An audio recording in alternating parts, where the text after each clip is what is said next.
Hola, continuaremos resolviendo el examen de la primera opción de este semestre. Nos toca el F11 y nos dice que un disco que tiene un agujero, el agujero es este círculo rojo, gira con una velocidad angular constante omega en un plano horizontal.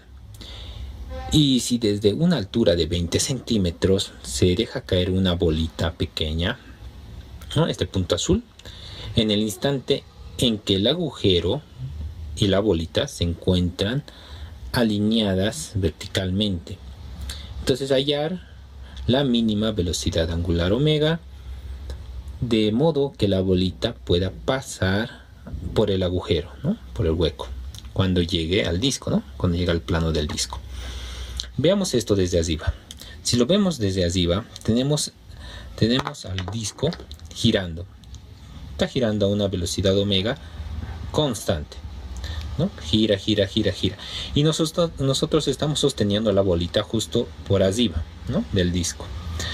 Y en el instante que vemos que el hueco se encuentra justamente por debajo de la bolita, soltamos la bolita. Ahí comienza el movimiento. ¿Y qué pasa luego? Bueno, en ese momento soltamos la bolita, ¿no? En el momento en que se encuentre el hueco justamente por debajo de la bolita, ¿no? ¿Y qué debe pasar después?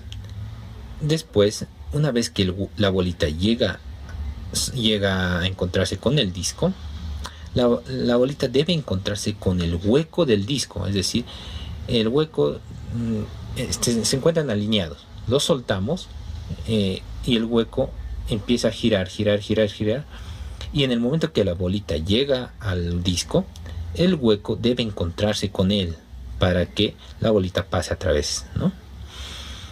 Ya, pero eso puede ocurrir con una vuelta completa del disco, puede ocurrir con 2 vueltas completas, con 3 vueltas y así sucesivamente. Pero el problema nos pide que hallemos la velocidad angular mínima. ¿Qué sabemos de la velocidad angular? Sabemos que la velocidad angular es constante. Y cuando la velocidad angular es constante, significa que es la misma en todo momento, ¿no? Y además se la puede hallar dividiendo un desplazamiento angular, θ, entre un intervalo de tiempo que le toma realizar dicho desplazamiento angular. Por ejemplo, puede ser el desplazamiento angular 60 grados dividido entre el tiempo que le toma recorrer esos 60 grados, o también puede ser igual a 30 grados dividido entre el tiempo que le toma recorrer esos 30 grados, o también puede ser igual a 360 grados, que es una vuelta completa dividida entre el tiempo que le toma en recorrer 360 grados. Y cualquiera de esos cocientes respectivos, ¿no? No puede ser, digamos, 60 grados dividido entre el tiempo que le toma recorrer 30 grados. No, tiene que ser entre el tiempo que le toma recorrer 60 grados. Cualquiera de esos cocientes nos va a dar la velocidad angular, ¿no? Y bueno, si omega es igual a θ, ¿no?, un desplazamiento angular entre un tiempo, ¿cómo hacemos que omega sea el menor posible? Eso es lo que nos piden, el menor omega, ¿no? Una opción es que θ, el desplazamiento angular que realicemos, sea el menor posible, ¿no? Si θ es mínimo, entonces omega también es mínimo. Eso es sin tocar tiempo, ¿no? Y otra opción para que omega sea mínimo es que el tiempo sea máximo, ¿no? Ya. A ver, veamos. ¿Qué podemos manipular? Podemos manipular omega o podemos manipular el tiempo. Vamos a nuestro problema. El tiempo no lo podemos manipular, lamentablemente, porque el tiempo que vamos a considerar es justamente el tiempo que demora la bolita en llegar hasta el disco, ¿no? Y ese tiempo lo vamos a llamar T sub h, que es el tiempo en que la bolita se encuentra con el hueco, ¿no? Ese tiempo que va a tardar la bolita en llegar hasta el disco, ese T sub h, es único, nosotros no lo manipulamos, eso depende de la gravedad. Tendríamos que variar la gravedad, es decir, la fuerza de atracción de la Tierra, para que eso caiga más en un tiempo menor o en tiempo mayor. Habría que variar esa fuerza. Entonces T sub H no podemos manipular, ¿no? Estaríamos en este caso. Entonces, ¿qué nos queda? Nos queda manipular el desplazamiento angular, ¿no? Entonces elijamos el menor desplazamiento angular en ese tiempo, ¿no? Entonces, ¿en qué tiempo? En el tiempo TH. Entonces, para que omega sea mínimo, debemos dividir un desplazamiento angular entre el tiempo que le toma en realizar ese desplazamiento angular. Bueno, ¿qué desplazamiento angular es? Debe ser un desplazamiento angular tal que el hueco logre encontrarse con la bolita, ¿no? El hueco y la bolita inicialmente se encuentran uno arriba del otro, ¿no? La bolita sobre el hueco. En ese momento comienza el movimiento y luego el hueco debe poder encontrarse con la bolita una vez que ésta llegue al disco, ¿no? Entonces, el hueco debe poder dar debe dar una vuelta completa, ¿no? Ese sería el desplazamiento mínimo, una vuelta, porque con dos también podemos lograr, pero ya no sería el menor. Queremos que la velocidad angular sea mínima, entonces el desplazamiento, debemos elegir un desplazamiento mínimo, es decir, el menor. Y el menor sería una vuelta, ¿no? Entonces una vuelta. Y una vuelta lo podemos expresar como 360 grados, pero es mejor manejarlo en radianes. 360 grados o una vuelta es lo mismo que 2pi radianes, ¿ya? ¿Eso en qué tiempo debe ocurrir? El hueco debe dar una vuelta en el tiempo que la bolita tarda en llegar hasta el disco, y ese es el tiempo T sub H.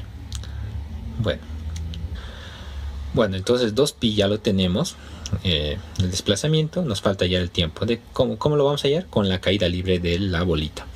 Entonces, para eso usamos la ecuación de caída libre de posición, que nos dice que la posición final es igual a la posición inicial más la velocidad inicial en y por el tiempo menos la gravedad partido por 2 por el tiempo al cuadrado, ¿no?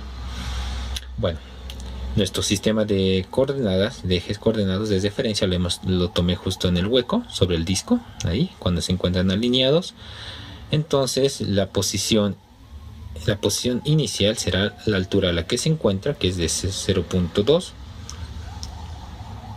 La velocidad inicial. El problema nos dice que la bolita se deja caer en el instante en que ambos se encuentran, cuando la bolita se encuentra sobre el hueco, ¿no? Se deja caer, eso significa velocidad inicial 0, así que todo esto se va. Tenemos la gravedad, es negativo porque la gravedad apunta hacia abajo y yo elegí hacia arriba, y hacia arriba, positivo. La gravedad siempre nos dicen que consideremos de 10 entre 2, 5, entonces tenemos menos 5 por el tiempo al cuadrado. Posición final conocemos, yo lo tomé ahí el origen, mi origen está sobre el disco, entonces es 0, ¿no? Su altura es 0. Despejando esto pasamos al otro lado, entonces tenemos 5t cuadrado igual a 0.2. Despejando tiempo y sacando 6 cuadrado, eso nos da 0.2. Resuelvan en la calculadora. Bueno, luego este 0.2 emplazamos acá. Perdón, este es el tiempo T sub H. Tiempo T sub H, porque estamos diciendo que su posición final va a ser cuando es 0, ¿no? Y eso ocurre cuando la bolita se encuentra sobre el disco, se encuentra con el hueco, ¿no? Entonces es T sub H, aquí también va T sub H, perdón. Y eso está en segundos, obviamente, ya. Y eso lo reemplazamos acá. Entonces eso es igual a 2pi dividido entre 0.2, ¿no? Y 0.2 podemos dividir el 2 con el 2, queda 1. El 10 aquí, y esto sería 10pi, ¿no? 10pi que tiene que ser las unidades de omega, que es radianes por segundo. Bueno, es uno de los incisos, si no me equivoco, no recuerdo cuál. Igual lo dejaré el problema y los incisos y las respuestas en la descripción del video. ¿Está bien? Espero haberme podido explicar bien. y los veo en otro problema. Hasta la próxima.